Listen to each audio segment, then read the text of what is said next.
Hey guys, welcome back to my YouTube channel Hindi वाले लोग। हमारे पिछले वीडियो में हमने बात की थी different verticals of cloud computing के बारे में। अब हम उन वर्टिकल्स को डिटेल में डिस्कस करेंगे। तो चलिए शुरू करते हैं कंप्यूट सर्विस से। तो सबसे पहले तो कंप्यूट सर्विस होता क्या है? सिंपल टर्म्स में कहें तो आपके डेटा को प्रोसेस करने के लिए जो भी रिसोर्सेस चाहिए उसे ही कंप्यूट सर्विस कहते हैं। इसके लिए कई सीपीयूज एक साथ क्लस्टर में कंबाइन होकर काम करते हैं। तो मान लीजिए कि कोई क्लाउड सर्विस प्रोवाइडर है, उसके पास खुद का डेटा सेंटर होगा और आप वहां से कंप्यूट रिसोर्सेस सब्सक्राइब करेंगे आपके डेटा को प्रोसेस करने के लिए। यानी आप अपने डेटा की साइज और प्रोसेस करने की स्पीड के अकॉर्डिंग सीपीयू, मेमोरी और डिस्क स्पेस सब्सक्राइब करेंगे, जिसे हम as a whole compute resource कहते हैं। इन कंप्यूट रिसोर्सेस को कंबाइन करके ही वर्चुअल मशीन बनता है और हम एज अ क्लाउड सब्सक्राइबर या क्लाउड यूजर्स इन वर्चुअल मशीन्स को अपनी रिक्वायरमेंट के अकॉर्डिंग सब्सक्राइब करते हैं।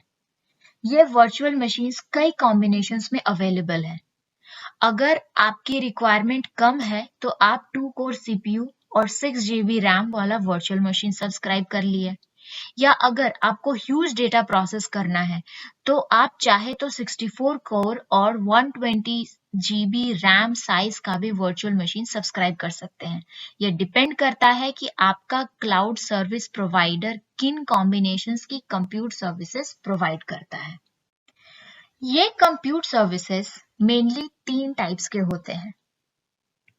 अगर आपकी स्पेसिफिक रिक्वायरमेंट है, अगर आपको पता है कि आपको एग्जैक्टली कितने सीपीयू और मेमोरी साइज का कंप्यूट रिसोर्स चाहिए, तो आप अपनी रिक्वायरमेंट के अकॉर्डिंग कॉन्फ़िगर कर सकते हैं, जिसे हम configure capacity based on requirement कहते हैं।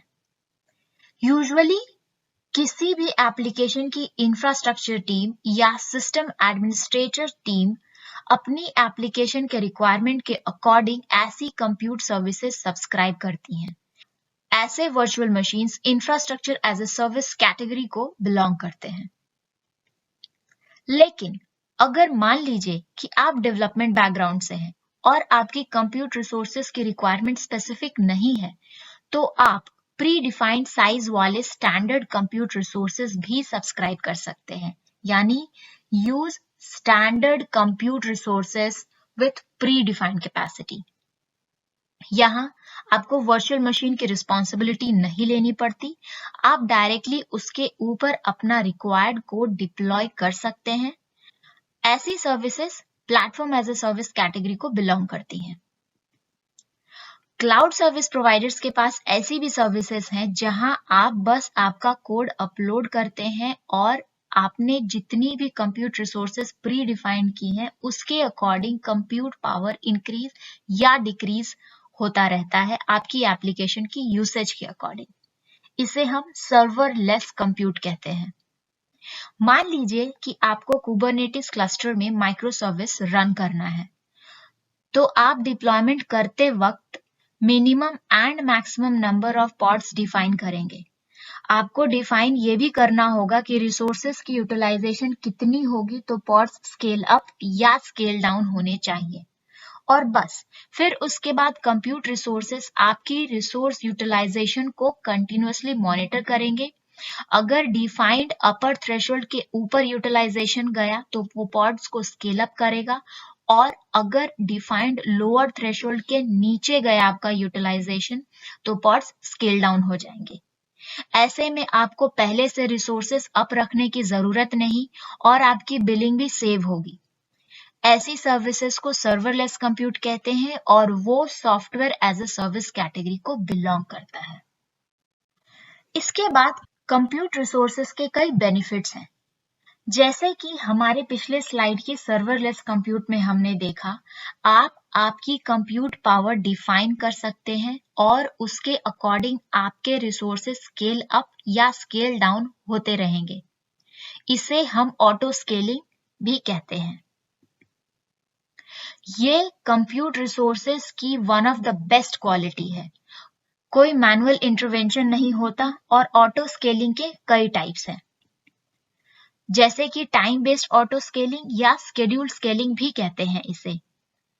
वैसे तो आप समझ ही गए होंगे कि ये शेड्यूल के हिसाब से काम करता है। अगर आप चाहते हैं कि बिजनेस आवर के वक्त आपके ज्यादा पॉड्स रन करें और रात में कम, तो आप टाइम के हिसाब से नंबर ऑफ पॉड्स डिफाइन कर सकते हैं और जैसे ही क्लॉक हिट होगा अकॉर्डिंगली आपके पॉड्स स्केल अप या स्केल डाउन हो जाएंगे। पॉड्स यानी कि आपकी कंप्यूट कैपेसिटी। अगला है डायनेमिक स्केलिंग, जिसमें कि आप आपकी एप्लीकेशन के कंप्यूट रिसोर्सेज को एप्लीकेशन यूसेज के अकॉर्डिंग ऑटो स्केल कर सकते हैं, चाहे दिन हो या रात। जब भी डिफाइंड अपर लिमिट से ज्यादा होगा तभी ही रिसोर्सेज स्केल अप होंगे और जब भी लोअर लिमिट के बिलो होगा यूटिलाइजेशन, तो रिसोर्सेज ऑटोमेटिकली स्केल डाउन हो जाएंगे। अगला है प्रिडिक्टिव स्केलिंग। ये और भी ज्यादा एडवांस फीचर है। आपकी एप्लीकेशन की यूसेज परफॉर्मेंस को मॉनिटर करता है ये और उसके अकॉर्डिंग प्रिडिक्ट करेगा कि आपके होने वाले रिसोर्सेज यूसेज को, और अकॉर्डिंगली ये ऑटोमेटिक कंप्यूट रिसोर्सेज को ऑटो स्केल करता है। तो मान लीजिए कि पिछले 4 दिन से हर दिन आफ्टरनून 1 से 3 बजे के बीच आपके एप्लीकेशन के रिसोर्सेज हाईएस्ट यूटिलाइज होते हैं और उसके अकॉर्डिंग आपकी माइक्रो सर्विसेज के पॉड्स 3 से स्केल अप होकर 4 हो जाते हैं।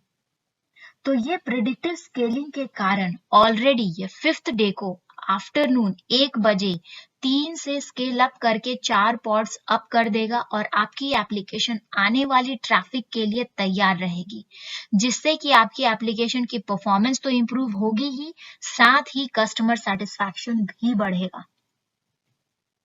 ऑटो स्केलिंग के बाद अगला बेनिफिट है compute services web based and command line controllable होते हैं, यानी कि ये सारी कंप्यूट सर्विसेज आप क्लाउड सर्विस प्रोवाइडर के लॉगिन पेज से या फिर डायरेक्ट कमांड लाइन से भी एक्सेस करते हैं, जो कि आपको आगे चलकर ऑटोमेशन में भी हेल्प करेगा। अगला बेनिफिट कंप्यूट रिसोर्सेज का ये है कि ये सिक्योर है।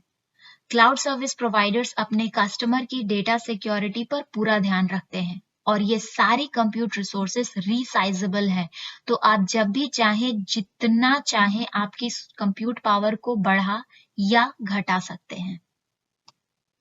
क्लाउड के सारे कंप्यूट रिसोर्सेज कंटिन्यूअसली मॉनिटर होते हैं, तो जब भी कंप्यूट सर्विस की कोई भी इंस्टेंस हेल्थ चेक फेल करती है तो वो ऑटोमेटिकली उसको ऑटो फेल ओवर करके दूसरा इंस्टेंस अप कर देगा, जो कि बिल्कुल उसी कैपेसिटी का होगा जो आप यूज कर रहे हैं, ताकि आपके एप्लीकेशन की ट्रैफिक इंटरप्ट ना हो। इसका सबसे बड़ा इम्पैक्ट ये है कि आपके एप्लीकेशन की फॉल्ट टॉलरेंस इंप्रूव होती है, यानी किसी भी फॉल्टी सिचुएशन को हैंडल करने की कैपेबिलिटी इंप्रूव होगी। और फॉल्ट टॉलरेंस अगर इंप्रूव होगा तो आपके एप्लीकेशन की अवेलेबिलिटी परसेंटेज भी इंप्रूव होगी, जिससे कि कस्टमर एक्सपीरियंस डेफिनेटली एनहांस होता है।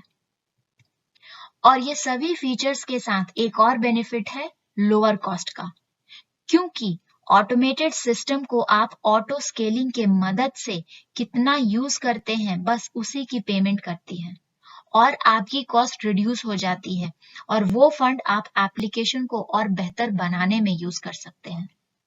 तो अब देखते हैं इन कंप्यूट सर्विसेज के कुछ एग्जाम्पल्स।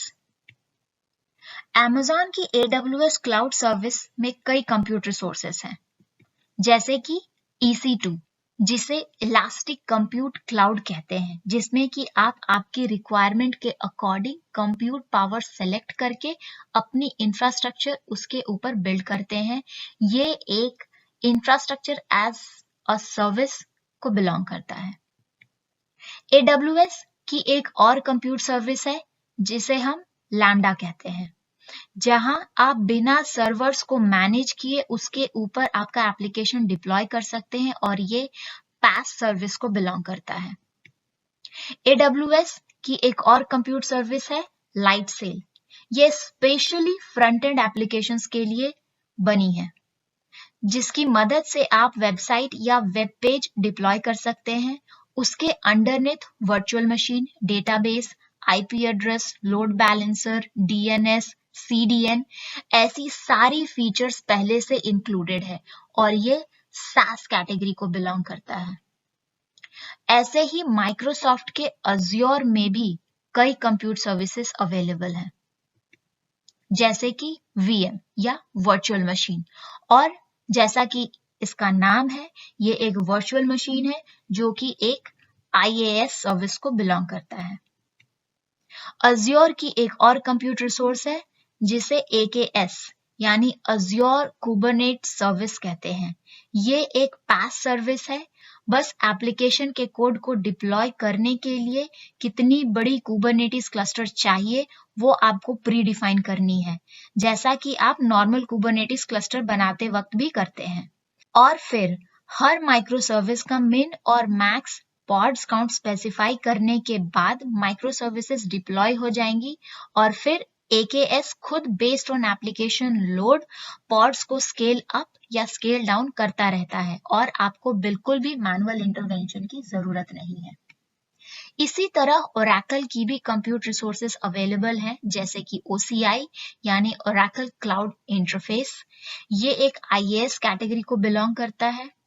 तो आपने देखा कि कैसे compute services, infrastructure as a service, platform as a service और सॉफ्टवेयर एज अ सर्विस हर कैटेगरी के यूजर बेस के लिए, आपकी कन्वीनियंट के लिए प्री डिफाइंड है।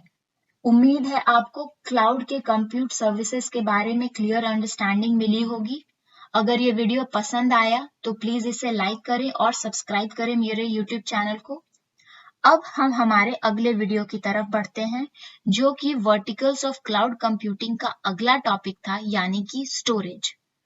अब हम स्टोरेज के बारे में डिस्कस करेंगे, उसके टाइप्स, बेनिफिट्स और एग्जाम्पल्स, लेकिन ये होगा हमारे अगले वीडियो में।